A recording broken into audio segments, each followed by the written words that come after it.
નમસ્કાર, આપ જોઈ રહ્યા છો સ્પાર્ક ટુડે ન્યૂઝ। પાદરા ખાતે ભારત રત્ન ડોક્ટર બાબા સાહેબ આંબેડકરની આજે 133મી જન્મ જયંતિની ઉજવણી કરવામાં આવી। સમગ્ર દેશભરમાં આંબેડકર જયંતિની ઉજવણી કરવામાં આવી રહી છે, ત્યારે પાદરા નગરપાલિકા દ્વારા પણ પાદરામાં આવેલા ડોક્ટર બાબા સાહેબ આંબેડકરની પ્રતિમાને પુષ્પાંજલિનો કાર્યક્રમ યોજવામાં આવ્યો।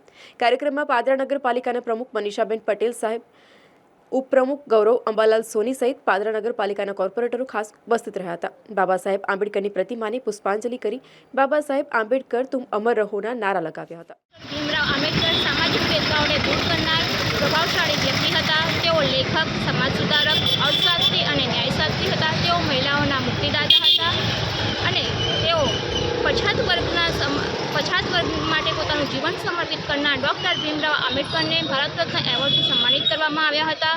તેઓ સ્વતંત્ર ભારતના પ્રથમ કાયદામંત્રી હતા અને બંધારણ સમિતિમાં તે બંધારણના ઘડવૈયા બન્યા હતા। તેથી આજ રોજ પાદરા નગરમાં નગરપાલિકાના તમામ સદસ્યશ્રીઓ, કર્મચારીશ્રીઓ, ભાજપા સંગઠનના સભ્યશ્રીઓ અને મહિલા મોરચાની બહેનો દ્વારા તેમની પ્રતિમાને ફૂલહાર ચડાવી અમે આજે ધન્યતા અનુભવી છે।